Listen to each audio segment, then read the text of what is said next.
Bien, muy buenas tardes. Vamos a dar inicio a nuestra segunda sesión de la asignatura Metodología de la Investigación en la licenciatura en Educación Preescolar en ISAE Universidad Sede Panamá.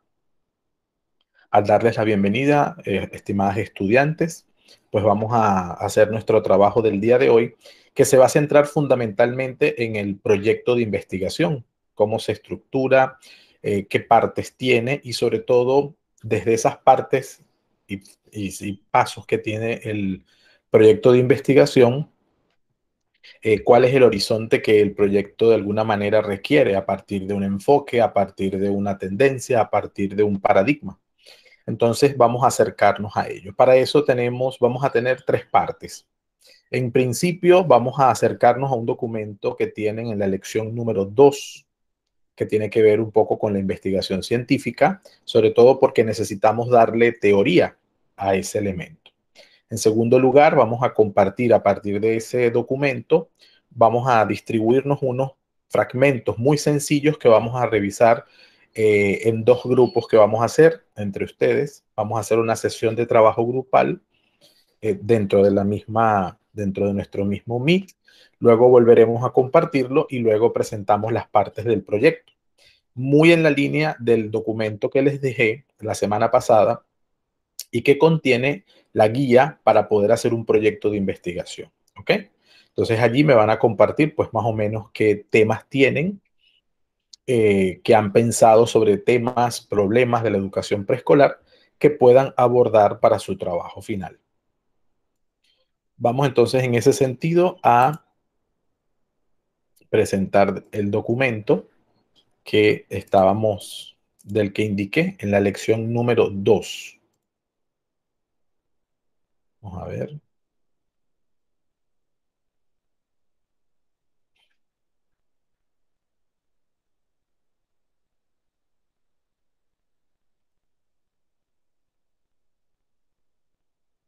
Ok.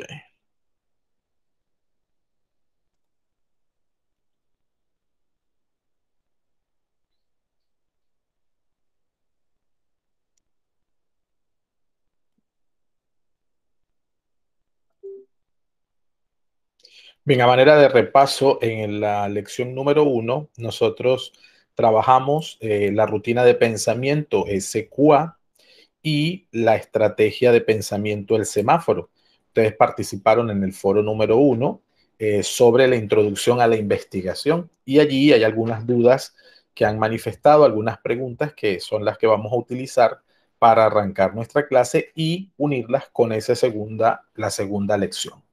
A ver, preguntas que surgieron de la primera lección y de la lectura de la introducción a la investigación realizadas a través de la rutina de pensamiento, el semáforo. A ver, preguntas. Teresa, Irene, Celide, Adaluz, Melissa, Yasuri, tienen la palabra.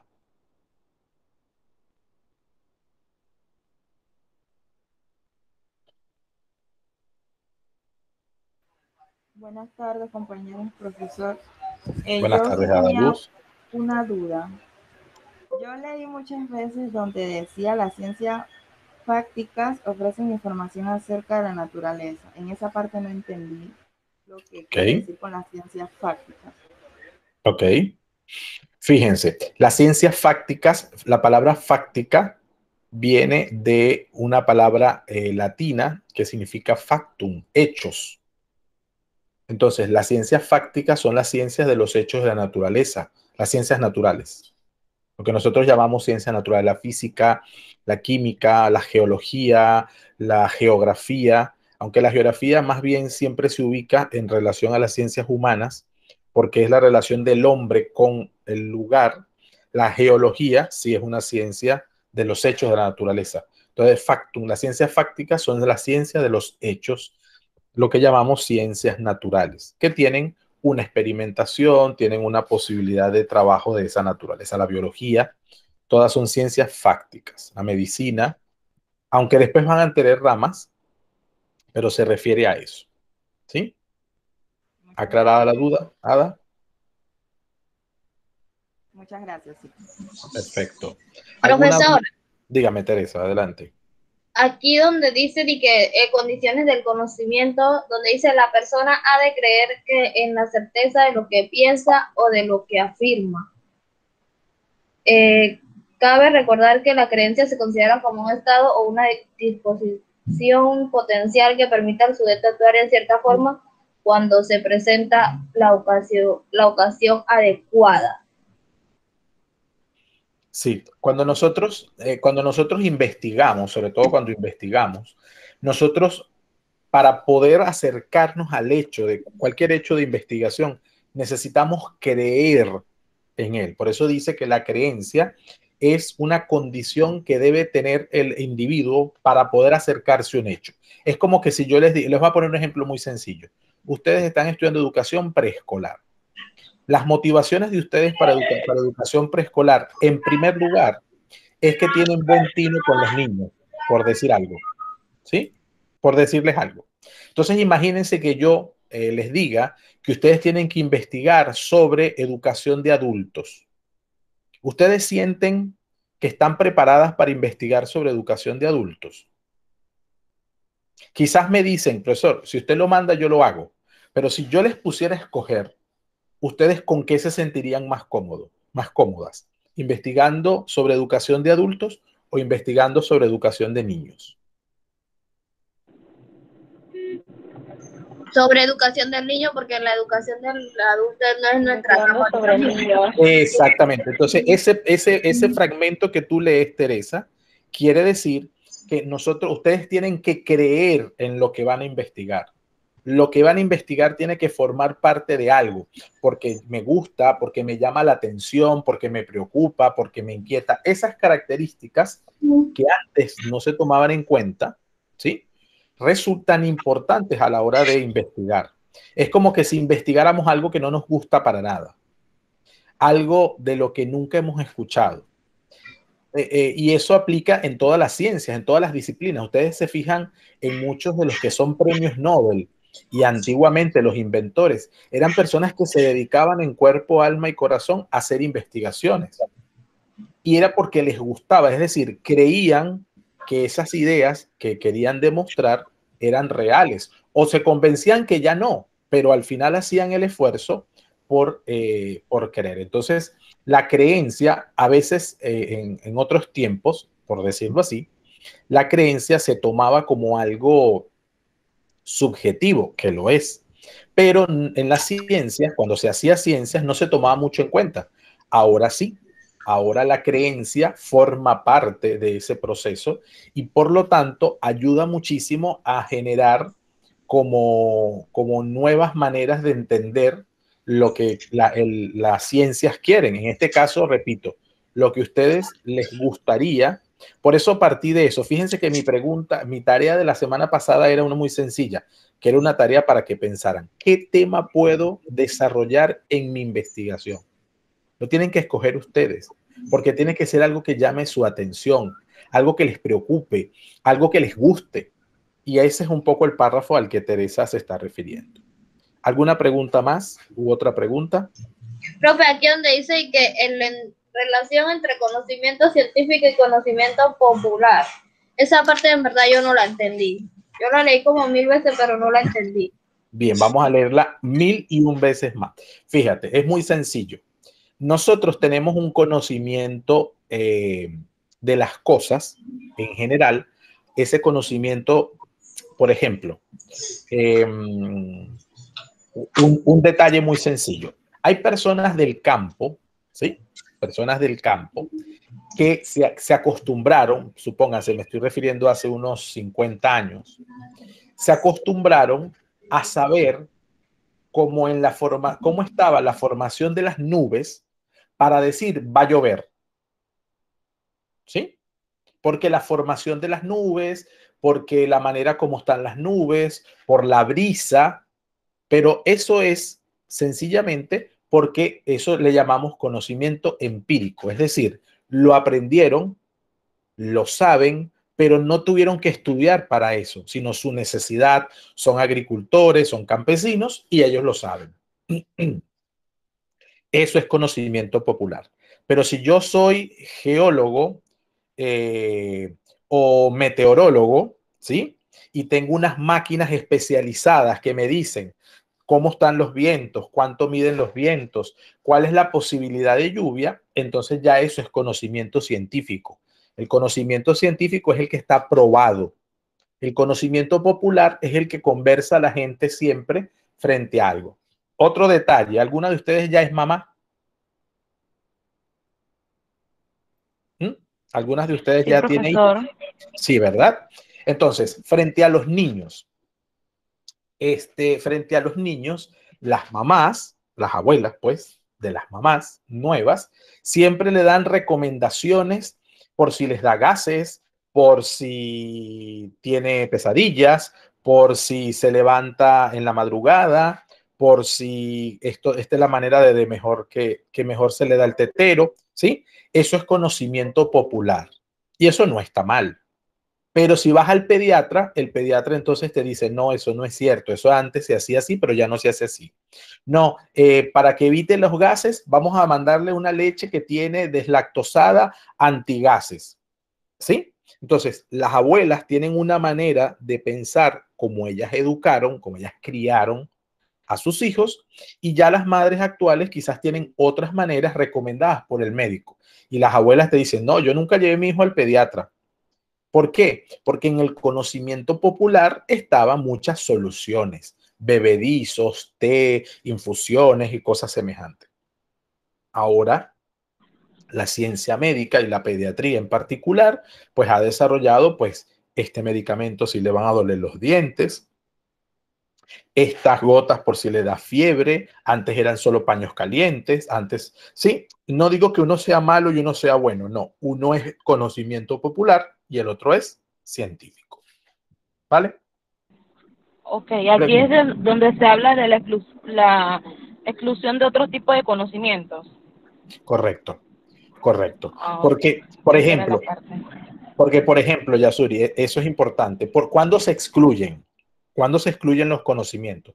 Si usted va a hacer una investigación científica, usted no puede poner lo que la comadrona dice, porque eso no es considerado ciencia. No estoy diciendo que no se considere verdad, no se considera ciencia.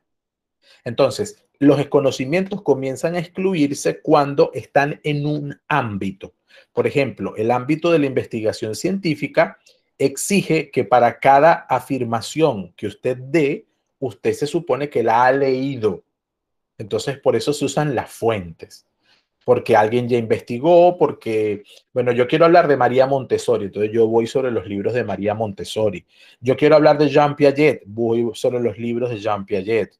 Yo quiero hablar de Vygotsky, busco la literatura sobre Vygotsky. Es decir, no digo las cosas porque yo las creo, digo las cosas porque he leído sobre ellas. Entonces, en algunos momentos el conocimiento se va a excluir. Igual al revés. El conocimiento popular dice que si hay demasiadas palomas en los techos, hay que echar un remedio, punto.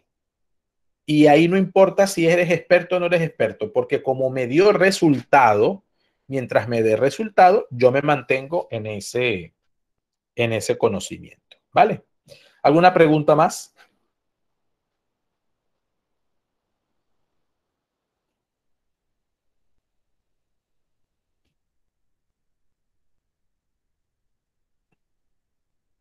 Bien, avanzamos. Si hay alguna pregunta o les va quedando alguna duda, pues no dejen de comentarla. En la lección número 2, que vamos de alguna manera a iniciar,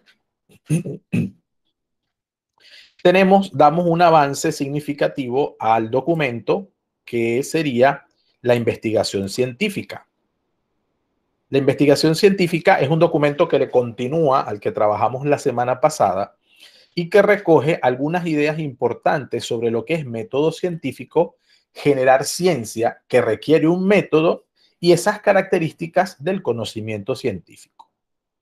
Entonces, esta es un poco la introducción a lo que nosotros queremos trabajar en torno a el proyecto de investigación y a lo que necesitaría que diéramos de alguna manera introducción.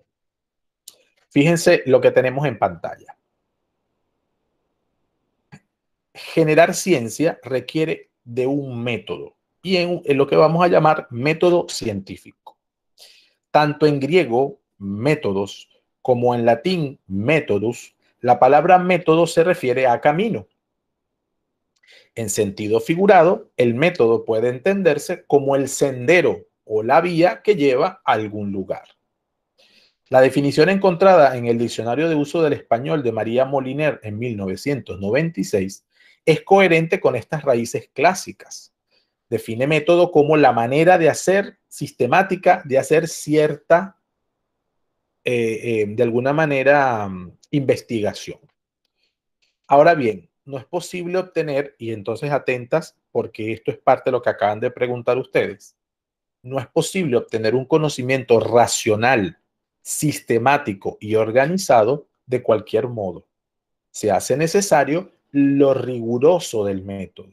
Entonces, el método tiene que de alguna manera aproximarse al objeto que se quiere estudiar. Entonces necesitamos un método que se acerque al estudio de la educación preescolar.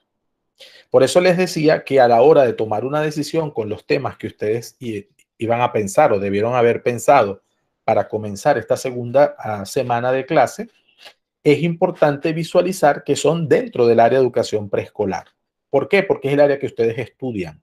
Se supone que es el área donde ustedes tienen información, donde tienen elementos con los cuales han ido aprendiendo. Les gusta, les llama la atención, desean aplicarse en ello o ya se aplican.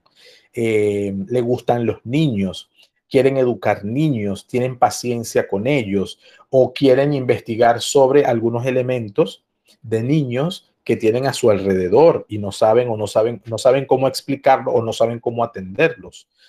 No sé, dan tutorías. Es decir, en sus vidas pasan distintas circunstancias que les hacen estar ahora, en este momento, frente a una manera concreta de investigar, que es la investigación sobre niños en edad preescolar. Ni siquiera niños en educación primaria, sino niños en edad preescolar. Para eso entonces necesitamos una serie de pasos y en esos pasos necesitan entenderse algunos aspectos, 3 de ellos. Ciencia y método científico. No puede existir ciencia sin método científico, pero no existe un método para hacer ciencia. El método científico no es uno. El método científico lo que quiere decir es que hay muchas maneras para hacer ciencia con pasos que se adaptan al objeto de investigación. No es lo mismo hacer ciencia a través de hechos fácticos en física que hacer ciencia de la educación, o hacer ciencia médica, o hacer ciencia farmacéutica, o hacer ciencia odontológica.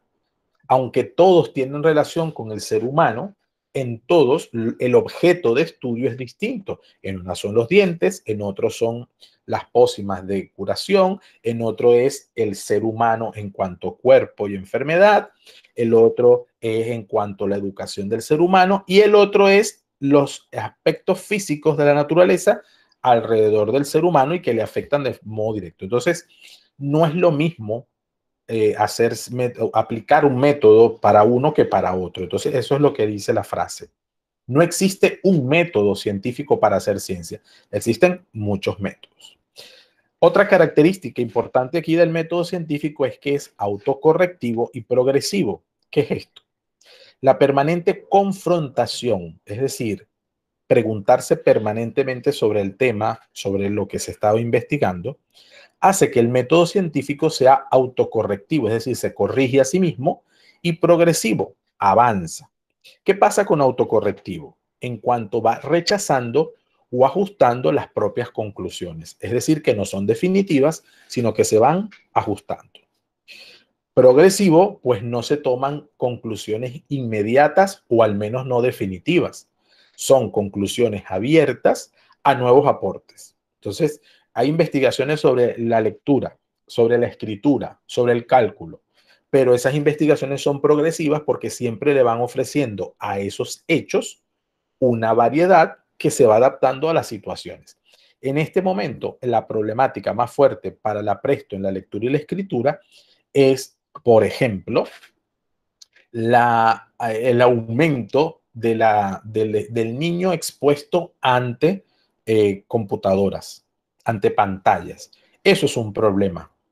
No es un problema porque sea malo, es un problema porque es una situación por estudiar. Entonces alguien tiene que estudiarlo. Entonces el que estudie sobre lectura o escritura en niños preescolares ahora tendrá que tomar en cuenta la característica de los niños que desde antes de aprender incluso a hablar ya están expuestos a pantallas de televisión, de computadoras, de tablets, cosa que no sucedía hace 15 años. Entonces, probablemente sobre eso necesitamos trabajar en educación preescolar. Estoy poniendo un ejemplo. Y luego el estudio y análisis del método o de los métodos, porque no todos resultan apropiados para todo o para lo mismo. Y eso sí es importantísimo desarrollarlo.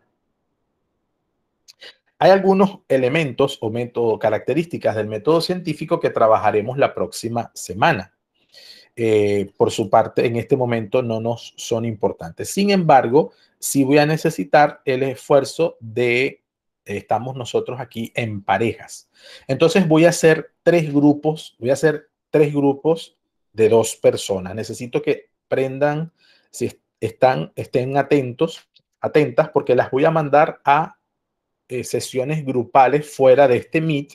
No van a tocar nada. El sistema las va a llevar y las va a llevar aleatoriamente para que hagan una conversación entre ustedes. ¿Sí?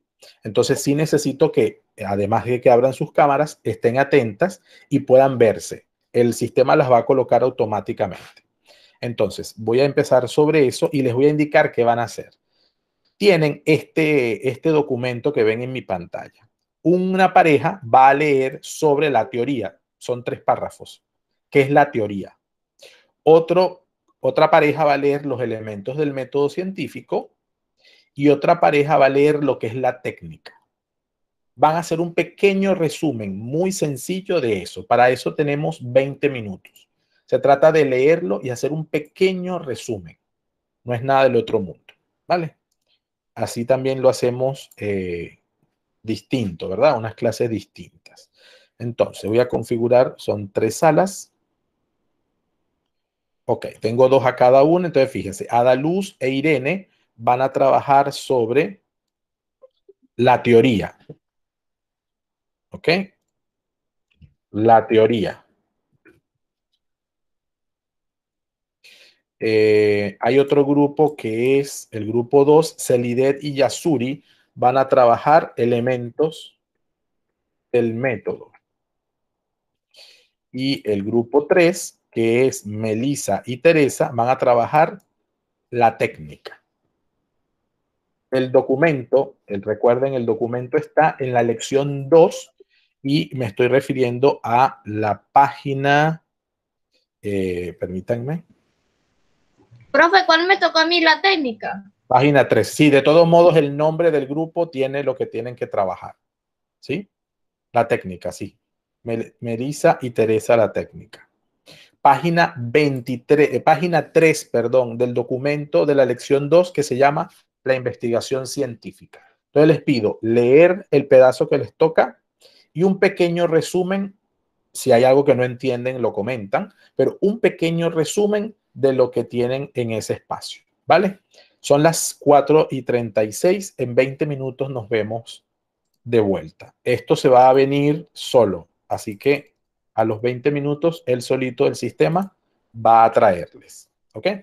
Vale. Abro. Si tienen alguna pregunta, tienen la manito para pedir la palabra y a mí me manda un mensaje diciendo que ustedes necesitan ayuda. ¿Ok? No toquen nada. El sistema puede que les diga, ¿aceptas ir a sesiones separadas? Usted le dice que sí. Si no le dice nada, espera un momento. Nos vemos en un momento, pues.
Hola Ariadna, buenas tardes.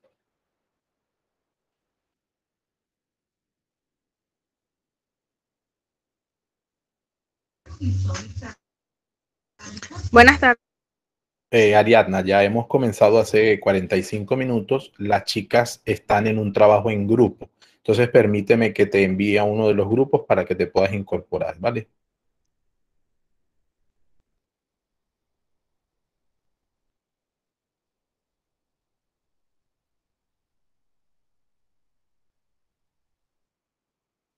Ok, entonces por favor espera que el sistema te va a llevar a ese grupo. Te incorporas y luego vuelves acá cuando el sistema te traiga.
Bien, se están incorporando de las salas. He visto que algunas se les ha caído la conexión o no aceptaron el envío a las salas.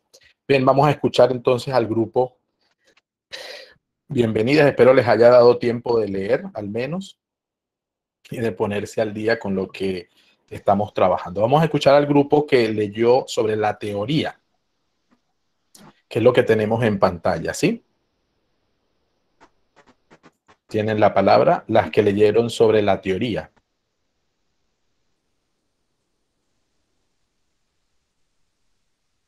A ver.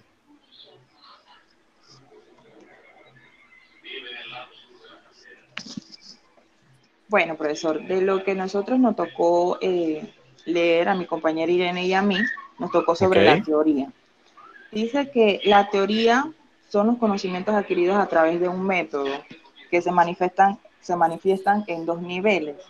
Y por un lado, la información obtenida mediante conceptos o dicho sistema, a su vez permite obtener conclusiones, o sea que la teoría nos enseña acerca de la realidad que nos rodea a cada uno de nosotros.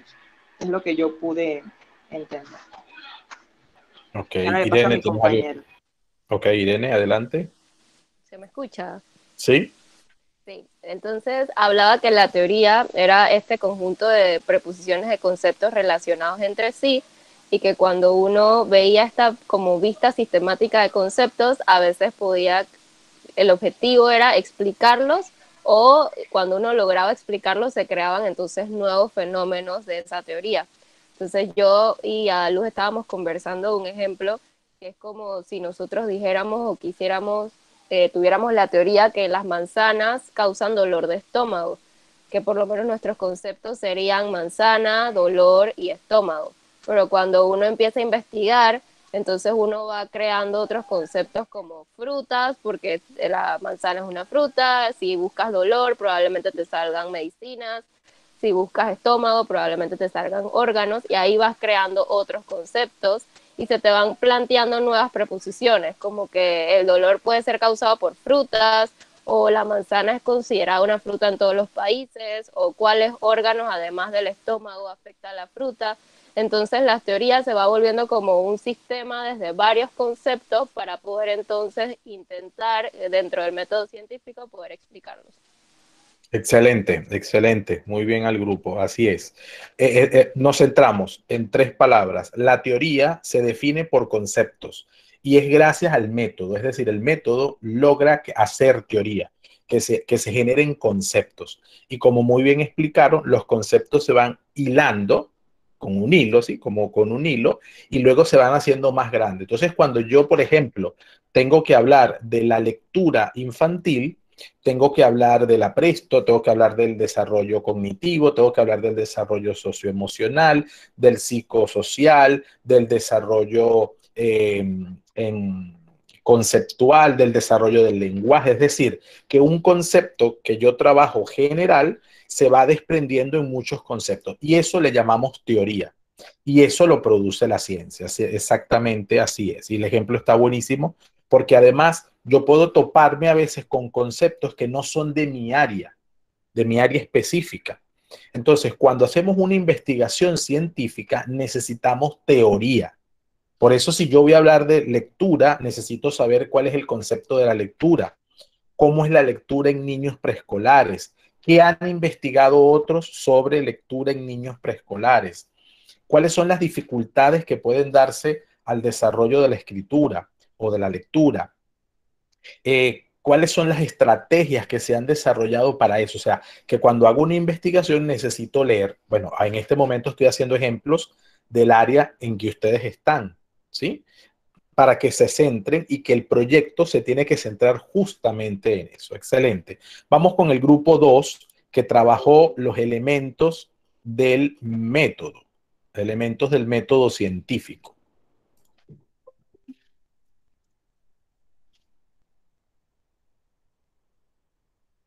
Adelante, creo que es Celidet y compañía.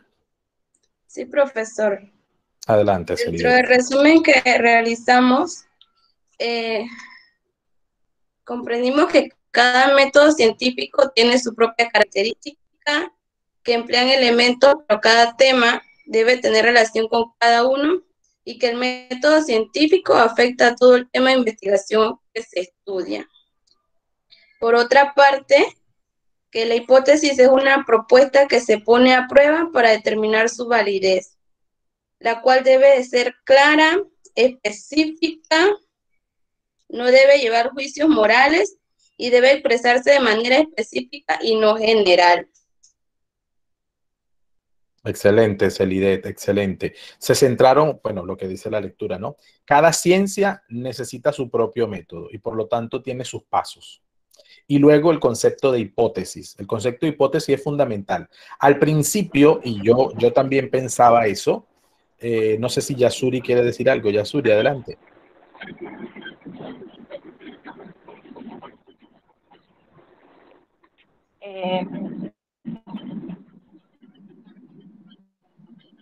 Ajá. Te escuchamos, Yasuri. Sí, que para lo de los elementos de los métodos, que el método científico afecta a todo el proceso de investigación. Okay. Primero hay que buscar la localización del problema y la formulación de la hipótesis se basa en la observación de las posibles causas y el origen de los problemas. Correcto. Y sus posibles soluciones. Perfecto, perfecto, excelente. Y, entonces, ajá, perdón, sí, adelante. ¿Y?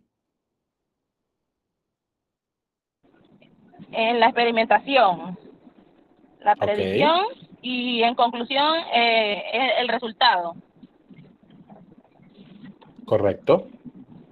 Y como dijo mi compañera, que debe ser clara Perfecto. y específica. Entonces, fíjense. Y no en general.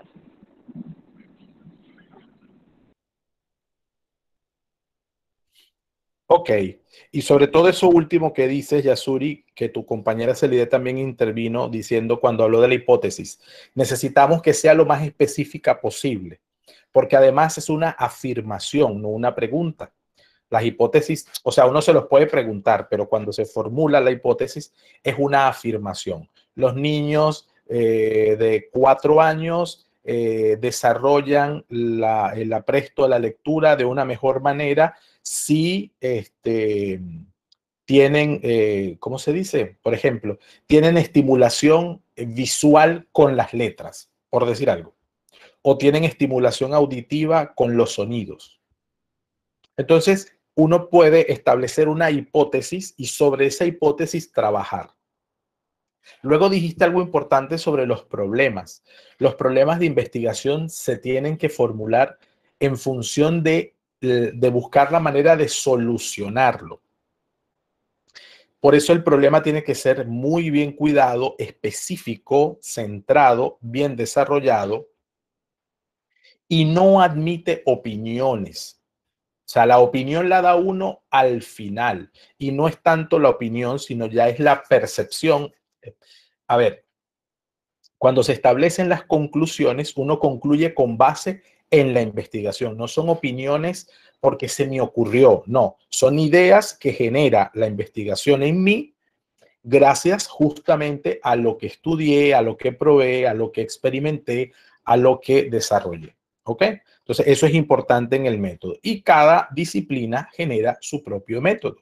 Entonces, la guía que vamos a trabajar ahora para desarrollar el proyecto de investigación es una guía desarrollada en función de la educación. Y ya cada educador, pues, lo adapta a su situación. Bien, vamos con el tercer equipo, el equipo de Teresa y Melissa. Les escuchamos sobre la técnica. Bueno, profesor, la técnica se dice que son el conjunto de herramientas, procedimientos e instrumentos utilizados para obtener información y conocimiento. Ok. Buenas tardes, profesor y compañeras.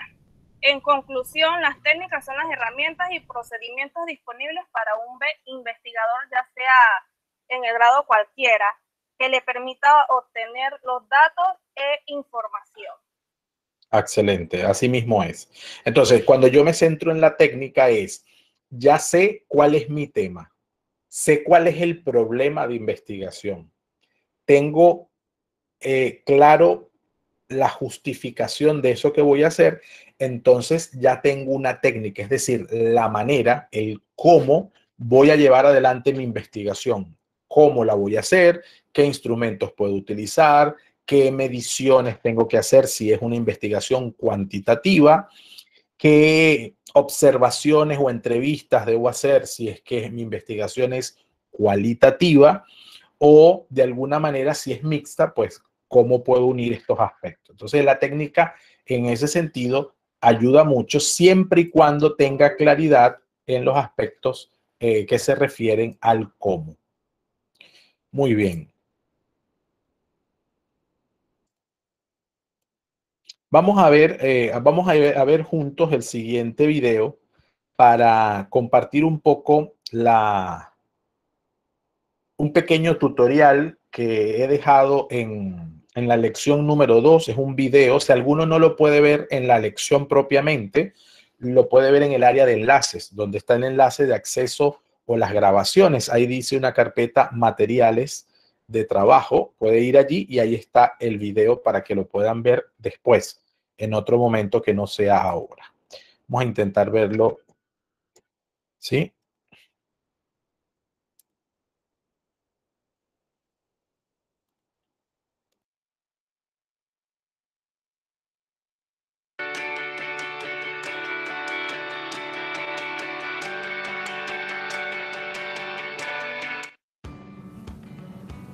Hola, mi nombre es Nora y a continuación presentaré un tutorial sobre cómo hacer un proyecto de investigación.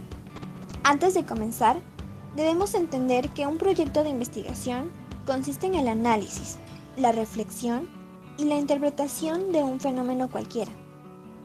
Ahora que sabemos esto, podemos comenzar.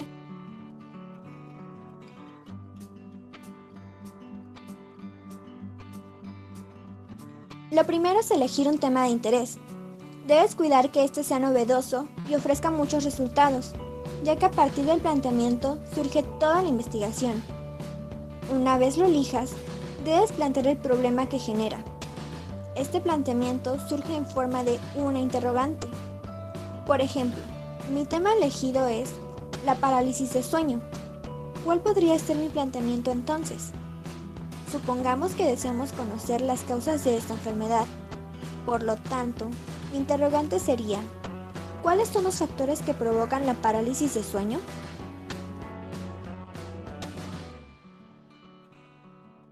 Es nada más y nada menos que la visión general del tema investigado, es decir, el conocimiento global de tu investigación sin llegar a profundizar en ella. El propósito de la introducción es atraer la atención del lector. Para esto, usamos palabras o datos relevantes que consigan ganar su interés sin llegar a explicar todo el tema.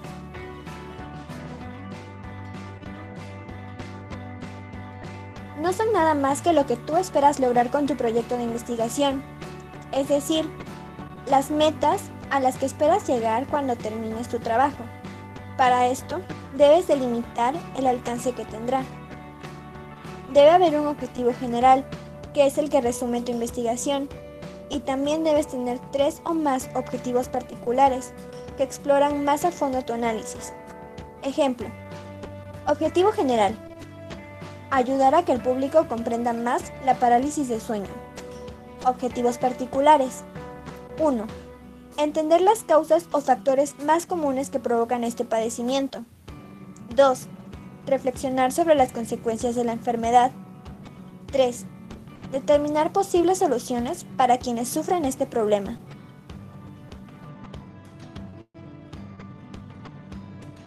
La formulación de hipótesis es muy importante, ya que éstas pretenden explicar la problemática planteada. Una hipótesis busca predecir, de cierta manera, los resultados que obtendrás de tu investigación. Estas deben ser precisas y claras, coherentes y no deben ignorar alguna ley científica ya establecida. Ejemplo: el estrés y la ansiedad son los principales factores que provocan la parálisis de sueño.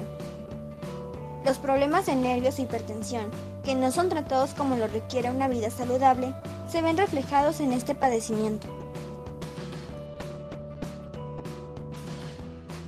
Este es un paso muy importante, ya que es donde explicas y argumentas los propósitos o fines que influyeron para la elección de tu tema.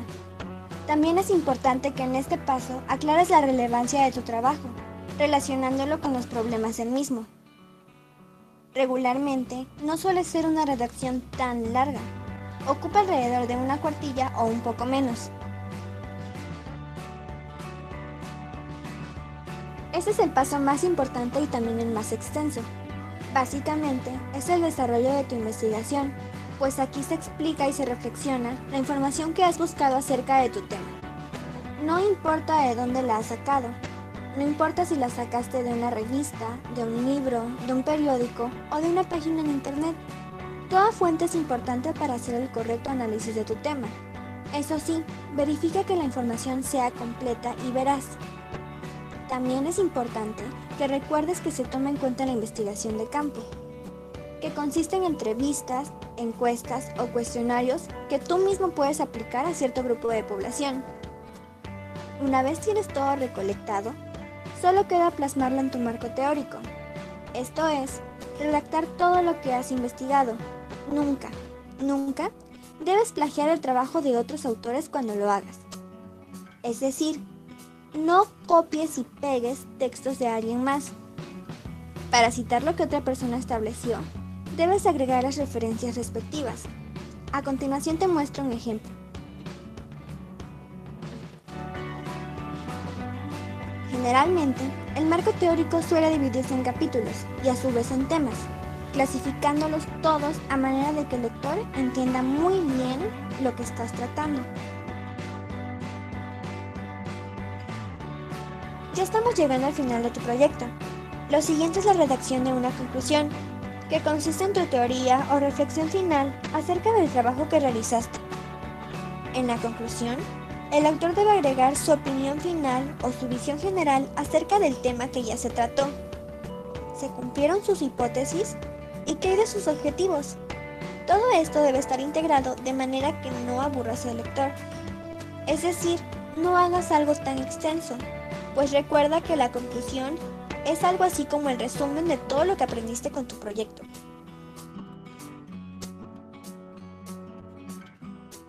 Por último, pero no menos importante, debemos encargarnos de los datos bibliográficos. Esto es, integrar la dirección de todas las fuentes de consulta que utilizamos en la elaboración de nuestro proyecto. Es un paso clave, ya que se hace con el fin de reconocer la propiedad intelectual de los autores. Si no lo hacemos, nuestro trabajo perdería toda valoración, incluso podríamos caer en un delito. Un ejemplo es el siguiente: apellido del autor, inicial o iniciales del nombre, año entre paréntesis, título del libro en letra cursiva, lugar de edición, editorial, todo esto separado por puntos. Y listo. Ahora que tu proyecto de investigación ya ha culminado, solo queda su publicación. Para esta puedes elegir el estilo que desees. También es tu decisión elegir una portada que sea novedosa para tu tema. Y como última recomendación, integra un índice a tu trabajo para que sea más fácil de leer. Espero que este tutorial te haya gustado. En la parte inferior te dejaré algunos links que podrán ayudarte un poco más. Hasta pronto.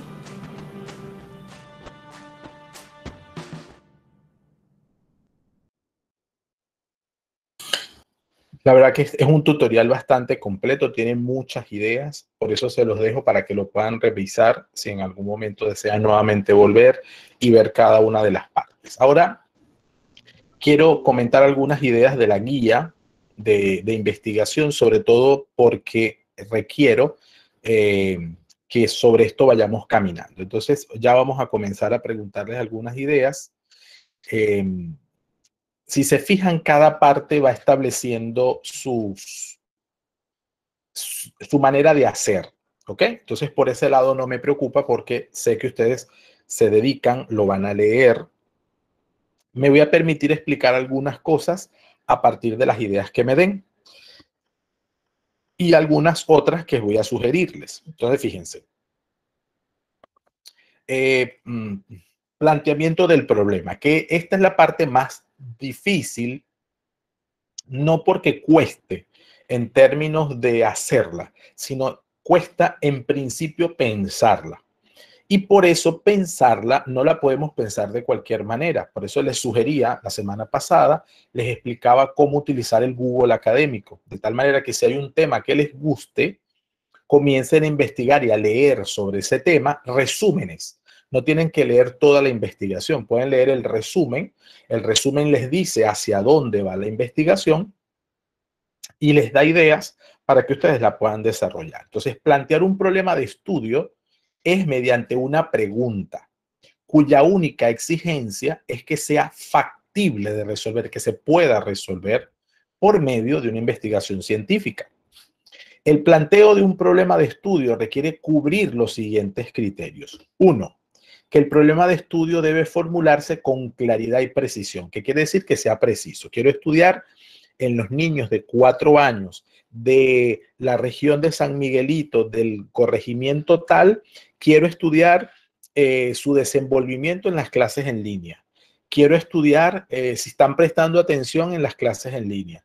Quiero estudiar si durante la pandemia pudieron desarrollar alguna habilidad que vaya en función de la escritura. Por poner un ejemplo.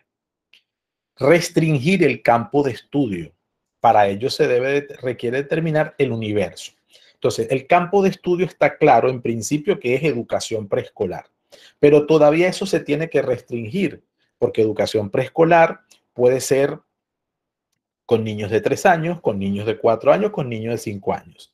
Pero además se tiene que restringir qué tema. No es lo mismo hablar del desarrollo cognitivo que hablar del desarrollo moral o que hablar del desarrollo del lenguaje.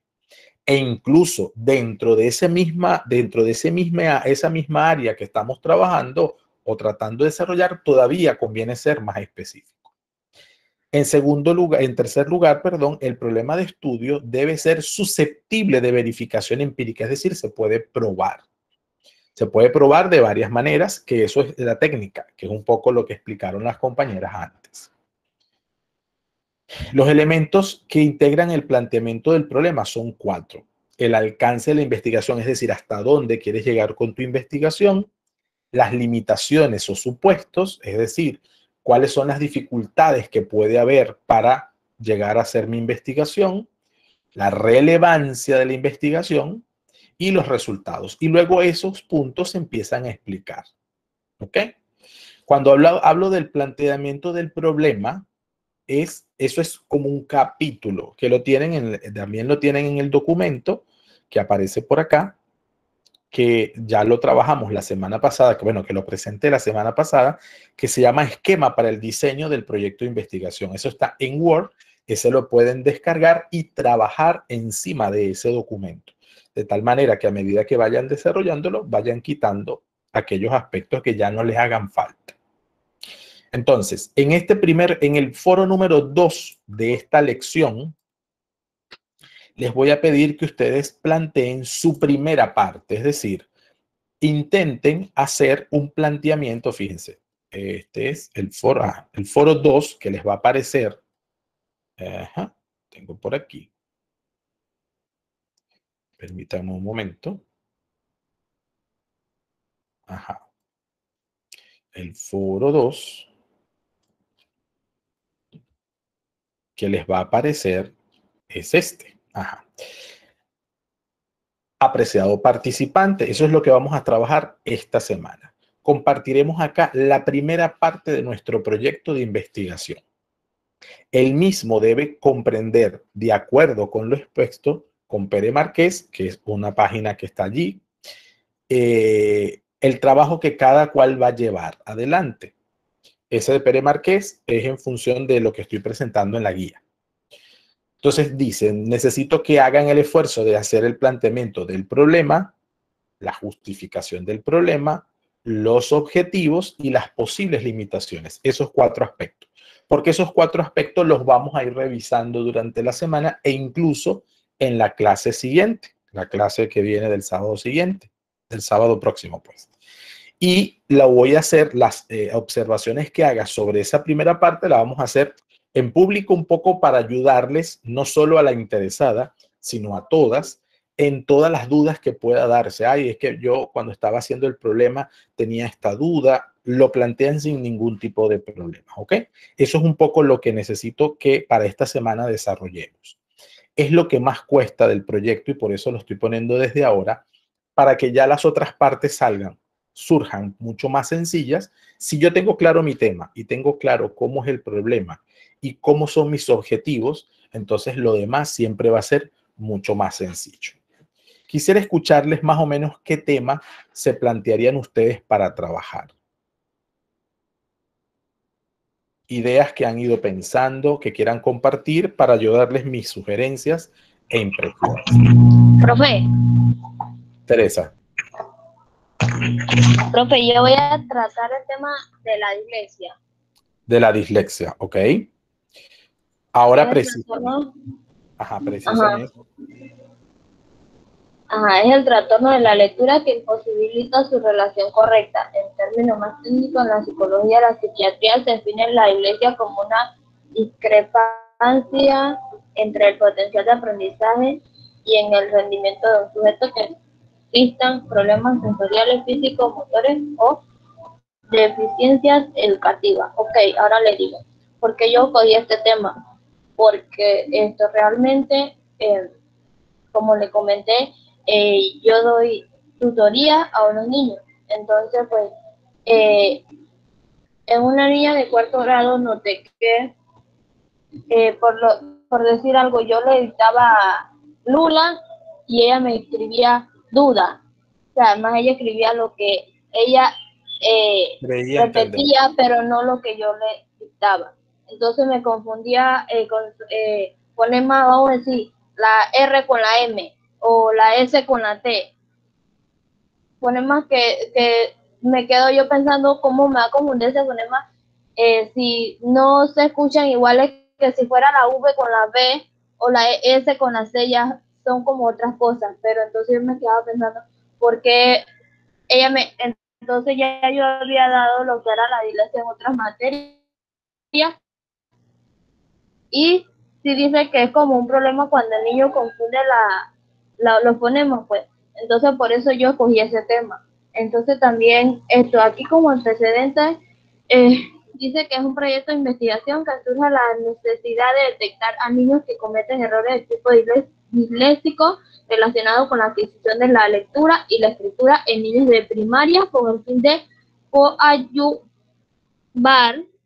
a la disminución del bajo rendimiento escolar, en la cual se ve reflejado con el alto índice de deserción escolar en Hidalgo. La detención de estos errores permite desde un modelo cognitivo-conductual en la psicología transferir los conocimientos obtenidos al aula para que los niños aprendan de una mejor manera y a un ritmo más homogéneo a leer y a escribir.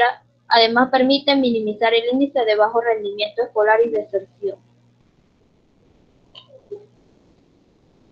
Eso es lo que hice de uno de los antecedentes que yo tengo aquí en la lectura, que esta lectura que yo busqué de la dislexia es bastante larga y está, creo que bastante completa para lograr hacer el trabajo que...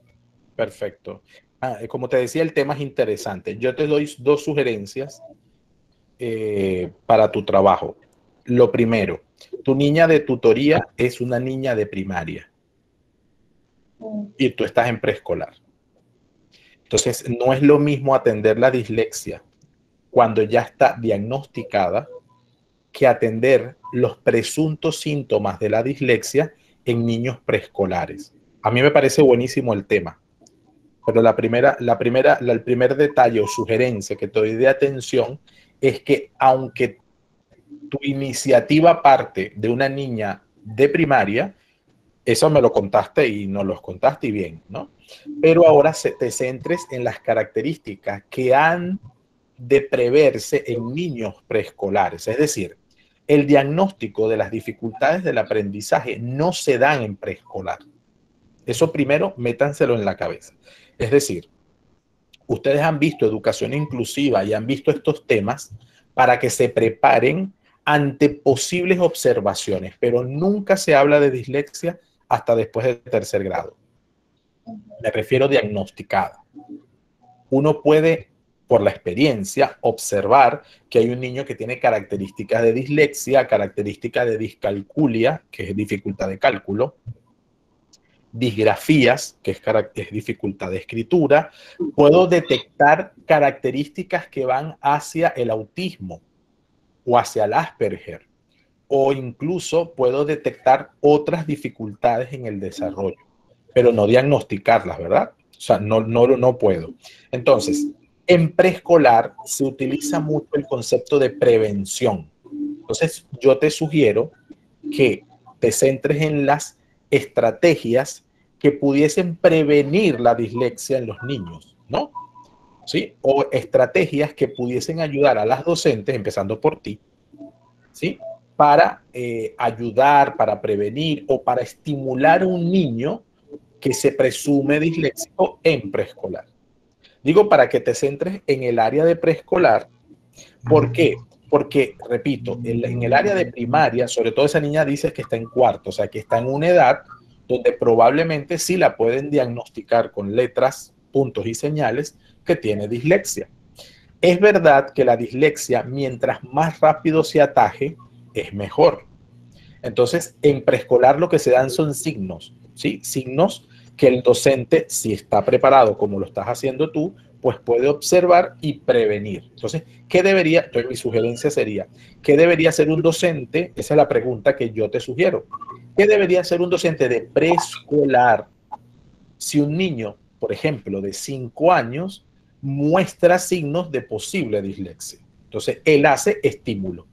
Entonces, estimula a ese niño en función de que la dislexia, que es una condición con la que va a vivir toda su vida, la pueda ir superando y la pueda ir tomando en consideración para que cuando aprenda a leer y a escribir, no sufra. ¿Sí? Ok, entonces ¿qué debería hacer un docente de preescolar si un niño de 5 años presenta algún tipo de dislexia? Algún tipo de rasgo que pueda ser dislexia. Esa sería una pregunta muy larga. Claro, ya tú cuando haces el título, pues lo pones más pequeño, lo pones más preciso, pero yo te sugiero que vayas por allí. A mí el tema me parece excelente. Las ideas que tienes me parecen excelentes y luego me parece súper bien cómo la razón por la que lo planteas, o sea, que es que lo estás viviendo. Yo lo único que sí te alerto en distinguir el caso de primaria del caso de preescolar. Es lo único que te observaría, ¿vale? Entonces comienza a escribir, sigue investigando y ahora plantéate el problema. El problema en preescolar. ¿Qué debe hacer una maestra en preescolar? ¿Cómo ayudas a las maestras a prevenir o a estimular casos de posible dislexia? Como yo te pudiese decir, casos de posible autismo, casos de posible discalculia, casos de posible disgrafía y las otras condiciones de dificultad de aprendizaje que hay. ¿Vale? Ajá, profe, Dígame. eso lo tengo que buscar y plantear mi tema, por decirlo, ahorita mismo. No, tienes la semana para participar en el foro 2 que tienes en pantalla y lo planteas allí. Ok, gracias. ¿Vale? Gracias. A ti. Yasuri, te escuchamos. Sí, buenas tardes. Profesor, yo quería hablar sobre el déficit de atención. Ok. Que Lo la mismo. Lo característica mismo. principal de los niños Ajá. con esta falta de atención Con esta condición. comienza a verse desde anotarse a partir de los 3 años de edad. Correcto. Y entonces el objetivo específico es conocer y ampliar las estrategias de enseñanza para mejorar el aprendizaje en estos niños. Ese sería el objetivo general. Ese pudiese ser el objetivo general. Y el objetivo específico serían elementos más precisos que te lleven a alcanzar el general. ¿Sigue? Ok. Para ver qué era. Aquí. ¿Cuáles son las causas? Estas condiciones, esta condición que hace sea extraordinariamente difícil para los niños en concentrarse en las tareas, para prestar atención, para estar quietos y controlar su comportamiento impulsivo. Ok. y cómo lo tratamos en niños ya identificados. Pero aquí dice, yo leí que se podía ver que ya estaban presentando el problema desde los 3 años en adelante. Correcto. Entonces, yo quería preguntarle si eso se puede, ¿cómo se dice? Si un niño de 5 años ya lo pueden diagnosticar con No. déficit de atención. No, Okay. no, o sea, ningún especialista se atrevería a diagnosticarlo, al menos no definitivo. Lo que tú dijiste antes es correcto, Yasuri. Es decir, las características se pueden notar desde los 3 años. Entonces, por eso el docente de preescolar, el tema del docente de preescolar, y es un problema mundial, es que no se centra, como en mucho tiempo, en enseñar a leer y a escribir, sino a procurar las condiciones mejores para que cuando se enfrente a la lectura y a la escritura, ese niño esté preparado. Entonces, lo que tú dijiste es muy correcto, es decir, tú vas a trabajar sobre la observación posible de niños con déficit de atención. Eso lo puedes trabajar sin problemas. Entonces, te vas a centrar, sugiero yo, que te centres en las dificultades de atención, que muchas veces vienen asociadas a hiperactividad, pero que al final son dos vertientes que se unen en una sola condición. Entonces, el niño, como el trabajo de la atención en niños de 3 años, de 4 años, de 5 años. ¿Por qué? Porque fíjense, hay un detalle importante que les puede servir a todas, a Teresa, a ti y a todas tus compañeras. Cuando yo trabajo inclusión, yo trabajo estimulación. Entonces, yo puedo, por ejemplo, estimular a los niños para prevenir el déficit de atención. O imagínate que tengas a un niño que te reporte la orientadora, que tienes a un niño de 4 años no tiene diagnóstico, pero ya lo está viendo un especialista y dice que hay algunas características que se asocian a el déficit de atención. Entonces, tu labor es estimular a él, pero a la vez a todos, porque tú no eres maestra especial, que lo trabaja individual, sino tú eres maestra de preescolar, es decir, que lo vas a trabajar a todos. Entonces, las estrategias que utilices para atender a ese niño le van a servir a los demás, porque por ese niño puedes detectar otros casos o en situación similar, o puedes ayudar a que él mejore y vas a ayudar a que los demás mejoren. Entonces, el tema está buenísimo. Yo creo que tienes claro, has investigado, por lo menos has leído, y creo que lo pudieses enrumbar por allí. No sé qué te parece. Sí, también busqué cuáles eran los síntomas y algunas causas, que dice que la causa puede incluir la genética, el medio ambiente o problemas con el sistema nervioso central en momento de la clave del desarrollo. Correcto, así es, así es. Por eso la intervención del neurólogo. Ajá. Okay. Sí. Pero al niño hay que dejarlo caminar. Caminar es metafóricamente hablando, hay que dejarlo crecer. Y cuando va creciendo, entonces se puede determinar mejor qué tiene. Pero el estímulo preescolar es muy bueno. Porque un niño incluso Down, que claro, ya por el rostro puedes definir que tiene Down, hay muchos niños Down que logran cosas muy buenas en su futuro, pero es porque han tenido mucho estímulo. Entonces, el estímulo representa una diferencia entre un niño que no ha tenido oportunidades y un niño que sí las ha tenido. Y aquí es la labor del docente de preescolar. Lo digo incluso por algunos casos que me ha tocado de cerca en términos docentes, y se ha visto el avance cuando el docente ha visto que él no es el médico, pero sí logra integrar estrategias que lo traen hacia sí, o sea, traen al niño en buen sentido, ¿no? Eso para que lo tomas en cuenta en tu caso y en el caso de Teresa, cuyos temas son de dificultades, ¿no? Y que no siempre son temas importantes. ¿Sí? estaba leyendo que a veces hay personas adultas que tienen esta condición y no se han dado cuenta, Así es. y que uno de los trucos para compensar la déficit de atención es motivarse para levantarse en las mañanas. Por ejemplo. Y porque a veces hay personas que son muy perezosas o que se le olvida tomarse los medicamentos, los que toman, prepararse en los días, o sea, como hacer un horario o un, ¿cómo se dice? Un calendario de lo que se va a hacer en la semana. Correcto. Y muchas cosas entre esas. Yo he investigado bastante, profe. Qué bueno, qué bueno. Esa es la idea, Yasuri. Porque en la medida en que ustedes lean, van a tener más ideas para poder presentar su tema. Buenísimo. Gracias, Yasuri. Gracias, Teresa. Melissa, te escuchamos. Profesor, el tema que yo escogí también tiene que ver con el trastorno del aprendizaje, la disgrafía. La disgrafía, buenísimo. Es un trastorno del aprendizaje consistente en ciertas dificultades de coordinación de los músculos de la mano y el brazo, lo que impide a los niños afectados a dominar y dirigir el instrumento de escritura, ya sea un lápiz, un bolígrafo.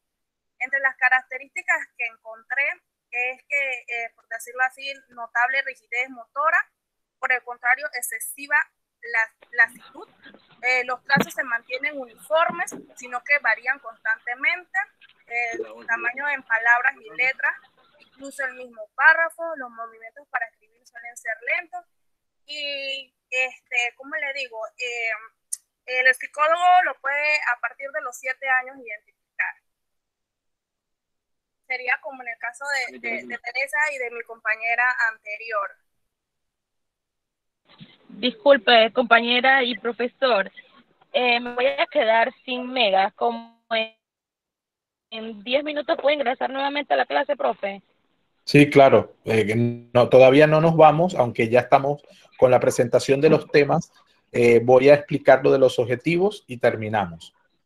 Sí, entonces recuerda que de todos modos queda grabada, ¿vale? Gracias, profesor. Vale, te esperamos si puedes, y si ya ves que no te doy acceso es porque hemos terminado.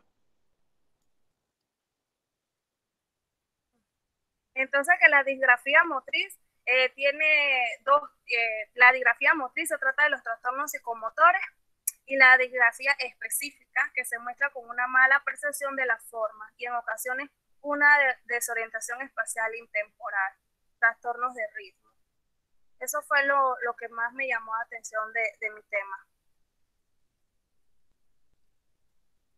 Excelente, Melissa. Creo que con la idea de Yasuri, con la idea de Teresa, lo tienes claro, y además te va a ayudar parte de lo que le dije.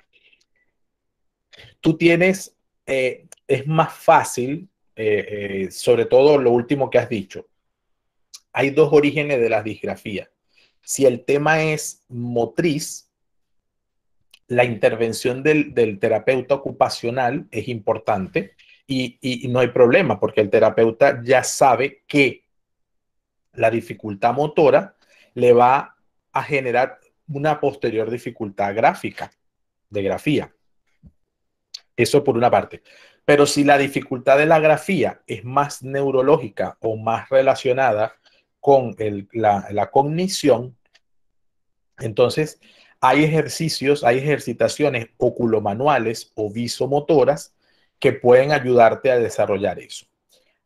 Hoy en día, y esto también es importante que lo conozcamos, Teresa, Melissa y compañía, no se habla, bueno, el término disgrafía, discalculia, dislexia, se utiliza cuando el enfoque es clínico. Atentos con esto. En educación especial, es decir, hay una tendencia muy fuerte a hacer más pedagogía especial. Y eso ha hecho que la educación especial pase de que antes era solo psicopedagogía, es decir, era una visión muy clínica, a una visión más pedagógica. La visión clínica utiliza los términos discalculia, dislexia, disgrafía. La visión más pedagógica utiliza los términos dificultad de escritura, dificultad de la lectura, dificultad del cálculo. Tienen elementos similares, pero cuando van a las estrategias primeras son más clínicas, son más trabajadas de forma individual por especialistas, por los psicopedagogos. En cambio, la dificultad de la lectura, de la escritura o del cálculo es una visión más pedagógica y es más trabajada en las aulas o integradas o aulas regulares. No sé si esta parte última queda más clara. Entonces, cuando atajen el tema, revisen esa diferencia. Es decir, ya saben que es disgrafía, tú lo tienes muy claro. Busca dificultad de la escritura solo y date cuenta y compara el mecanismo. Es decir, una es más clínica, más de pacientes, de intervenciones individuales, y la otra una intervención más pedagógica. Lo mismo para Teresa. Dislexia versus dificultad de la lectura. Algunos les dirán, no, pero eso es cuestión de nombres. No, tiene que ver también con el origen. Entonces, la psicopedagogía es muy clínica, repito. El psicopedagogo piensa como si fuera un psicólogo de niños en la escuela. Y no está mal, porque además el psicopedagogo trabaja las emociones. Por eso se llama psicopedagogía, porque es la aplicación de las herramientas psicológicas en la enseñanza de características o de condiciones especiales. Entonces, no es que esté mal, es que en eso Panamá necesitamos seguir avanzando. Hay países donde ya estos términos están sumamente superados y necesitamos seguir avanzando en eso. No porque el término esté mal, sino, repito, porque obedece a una tendencia distinta a la que muchos países ya han dado como un paso adelante, ¿vale? Así que en ese sentido te ayudará mucho. Buenísimo, vamos a escuchar a Irene. O alguna de las que falta que quiera presentar. Si no tienen su tema, pues no se preocupen, tampoco lo tienen que inventar ahora, lo tienen que pensar. Pero sí, Celidet, ¿nos quieres compartir tu idea? Bueno, profesor, el tema que yo elegí es el de deficiencia de lectoescritura en niños de preescolar. Ok. Deficiencia de lectoescritura. Sí, lo que he pensado es como para identificar esa deficiencia de lectoescritura en niños de preescolar. Identificar cuáles son las probables causas, qué técnica de observación se puede aplicar para identificar y cuál es la importancia de identificar la deficiencia en los niños. O sea, eso es lo que yo he pensado para realizar el tema ese. Vale. No me parece mal. Lo que sí te voy a recomendar, Celidet, es que lo separes. O te quedes con dificultad de la lectura o te quedes con dificultad de la escritura. Es decir, ya en este momento esos dos procesos no se conciben únicos, sino separados. El proceso de la lectura y el proceso de la escritura.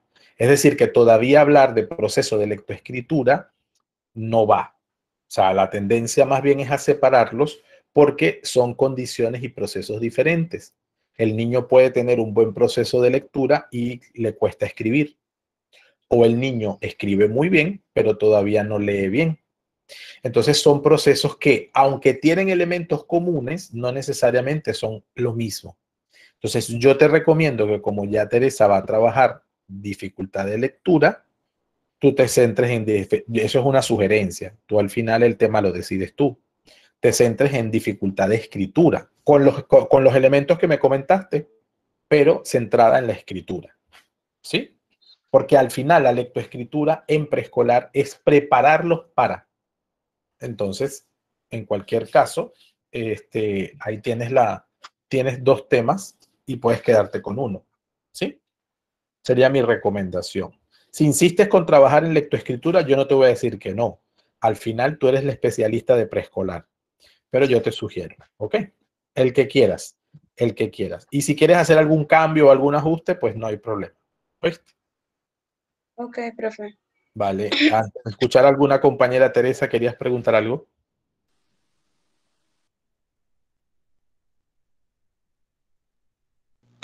Sí, profesor. En el video ese que vimos en antes, en la muñequita hablando, Sí, todo eso que se decía ahí es lo que va en el trabajo. Los objetivos, como ella lo dijo, sí, es es la específico, manera. Ajá. eh, objetivo algo ya dijo, hay una cosa ahí, se me olvidó. Había, Sí. Pero son más o menos los entonces, mismos una cosa pasos, así, había aparte de otro objetivo. sí, el general y el específico. El general y los Ajá. específicos. Ah, ok, ya, ya, El, ya, ya. el general, Ah, el ok. general se parece mucho al O título sea, que si y yo los puedo, específicos son las ajá, partes. yo puedo volver ¿Yo a ver puedo? ese video para de ahí guiarme y yo puedo volver a ver ese video para ahí guiarme y ir haciendo mi trabajo, resolviendo mi tema. Esa es la idea, correcto. Ah, ok. Vale. ¿Alguna más que quiera presentarnos o compartirnos su idea de trabajo final, de proyecto de investigación? Yo, profe, Adelante, Irene. mi tema más que nada es cómo afecta el espacio físico en el aprendizaje preescolar. Muy bien. El espacio Y nada físico, más que ¿cómo? El espacio como el físico. mobiliario dentro del salón de clases. Ok, ok, ok. Lo que sí he visto es que en diferentes papers científicos a veces utilizan la palabra espacio científico, otros usan ambiente y otros usan como el tercer maestro. Es algo muy nuevo, un Sí, término que están estudiando ahorita mismo. vale. Yo entre los tres, aunque el último término está usándose, el término de ambiente o de Ujú, ecosistema, ecosistema pedagógico, o ambiente ecopedagógico, yo creo que puede ujú. ayudarte mucho, porque sobre eso hay más investigación. Sobre el primero, sobre el último, Ok, mejor dicho, todavía está como introduciéndose el término y quizás convenga que madure. sí. En cambio, sobre el ambiente ecopedagógico hay más, vas a conseguir más. Y me parece muy bien porque de hecho Montessori es la pionera en eso. Montessori es la pionera Ok. justamente en que el mobiliario en la ornamentación de las aulas fuera mucho más pensada en el niño en edad preescolar. Ujú, Me parece súper. excelente, muy bien. De todo porque los centros oficiales tienen que invertir mucho en ese sentido.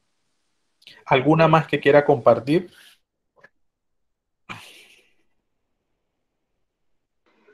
Yo, profesor, Adelante, Adaluz.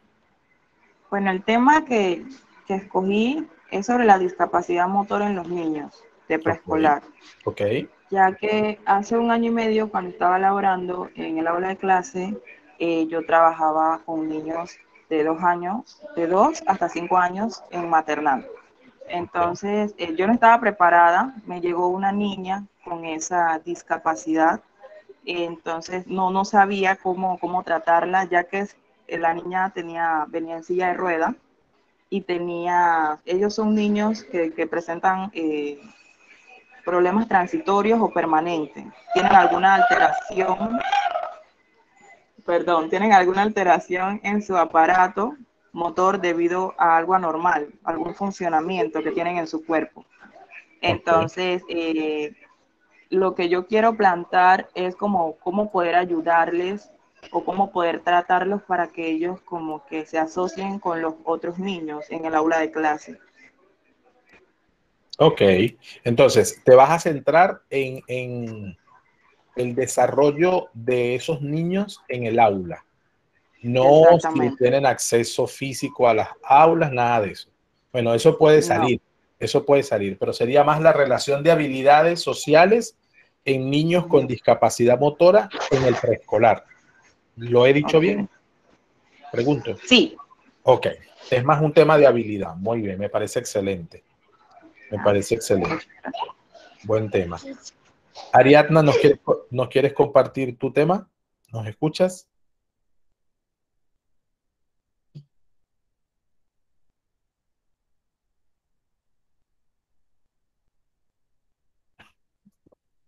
Bien, no sé si hay alguna pregunta para terminar la clase. Y mientras la piensan, atentas con los objetivos. Toda investigación tiene un objetivo general con un solo verbo. Un objetivo general no puede tener dos verbos. Conocer e identificar. No. Identificar, si es identificar o conocer. Entonces, el objetivo general es un objetivo que tiene que ver con el tema. Es la descripción del tema que se va a investigar. Y los objetivos específicos tienen que estructurarse de tal manera que juntos resuelvan el objetivo general. Para hacerles el cuento más fácil, los objetivos específicos son las fases o los pasos que ustedes van a realizar para lograr el objetivo general. ¿Sí? Ténganlo en cuenta al momento de redactar. Un objetivo de investigación no es un objetivo de planificación de aula. No se dejen confundir con verbos como la taxonomía de Bloom. Aquí no se usa taxonomía de Bloom. La taxonomía de Bloom es la taxonomía es una clasificación, ¿verdad? Hay clasificación de verbos para hacer las planificaciones del aula. No, esas son buenas, pero es para planificar el aprendizaje. Aquí es planificar la investigación. Entonces, si van a buscar verbos, hay taxonomía para investigación, ¿sí? Verbos para investigación. ¿Sí? Eso lo existe. Existen esos verbos, se lo voy a compartir por aquí. Si lo ven en la pantalla, lo pueden mirar mejor. Verbos para objetivos generales, verbos para objetivos específicos. Entonces, depende del tipo de investigación, usted puede tener distintos verbos. Me refiero a estos verbos para que tengan claro que no son los verbos, alguno puede coincidir, pero en general los verbos de investigación se refieren a medir, a evaluar, a evidenciar una hipótesis. En cambio, los verbos de aprendizaje son centrados en lo que el niño o la niña va a lograr como habilidad, como aprendizaje. Entonces son dos cosas distintas. ¿Vale? Entonces, redacción de objetivos de investigación, verbos para trabajos de investigación, eso lo pueden googlear y van a conseguir algunas taxonomías. Repito, la palabra taxonomía quiere decir clasificación. ¿Ok? En eso sí insisto porque cuestan un poquito los objetivos, pero ya una vez que tenemos estas guías, estas ideas, pues es mucho más fácil redactarlos. Bien. Entonces, el próximo día sábado nos vemos y hacemos una revisión de ese foro, observando qué escribieron, qué compartieron y qué cosas podemos mejorar. ¿Ok?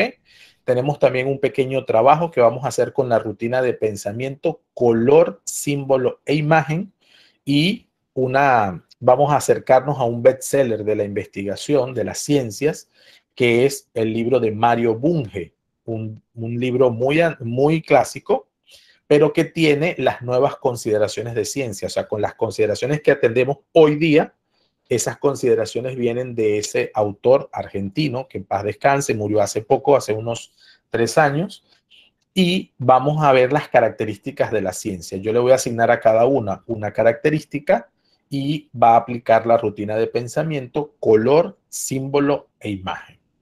Ya lo veremos bien. ¿Hay alguna pregunta? Profe. Dígame. Profe, disculpe que pregunte tanto. Profe, lo que pasa es que yo quiero saber algo en base a la nota. En el trabajo del SECUA, ese se entrega ya cuando se finaliza la clase. Porque ahí hay algo que finalizar, en la segunda parte. Por eso es que vale 5% y 5%. En el trabajo del semáforo, usted nos pone la nota todas al final o usted nos dice, no pone la nota al final. Al final, sí. Ok. Y esto, vamos a suponer, el trabajo que hicimos grupal hoy con las compañeras, ¿eso es una nota o no solamente era punto? una actividad de clase, que yo sí tomo en cuenta porque asistieron y la hicieron, pero yo la Ah, tomo en ok. cuenta al final, de Ah, como ok, ok. participación. Ok, solamente quería saber eso. Gracias. Está bien, buenísimo. Nunca es malo preguntar, así que por eso no se preocupen. Eso más bien es bueno porque quiere decir que están interesadas. Vale, el que poco pregunta a veces que no está muy ni cerca, pues. A ver, Melissa, Sí, cuéntame. aunque Ay, Melissa se fue. Preguntó y se yo fue. siempre pregunto, pero a veces me quedo con algunas dudas. No pasa nada, no pasa nada. Bueno, chicas, les mando un abrazo, les deseo un feliz fin de Profe, semana. Perdón, Celides, disculpa. Adelante. profe, yo pienso que puedo realizar el proyecto basándome en la lectoescritura. Vale, perfecto, adelante. Adelante. Sí, No hay ningún problema. ok, profe. Vale, Profesor, una pregunta. dígame. Habla Ariana. Profe, Sí, estoy Ariadna, adelante. un poco confundida con los temas. ¿Los temas hay que estar en la misma plataforma o tiene que decidir uno? ¿Te refieres a los temas que estamos compartiendo ahora? Sí, los que están compartiendo ahorita. Eso lo tuvo que investigar cada una desde la semana pasada. Es que la semana pasada yo entré ¿Yo entré cómo? tarde. El sábado pasado yo entré tarde Sí, y pero cuando no, ya pero íbamos, no viste la grabación de la clase. yo vi la grabación de la clase.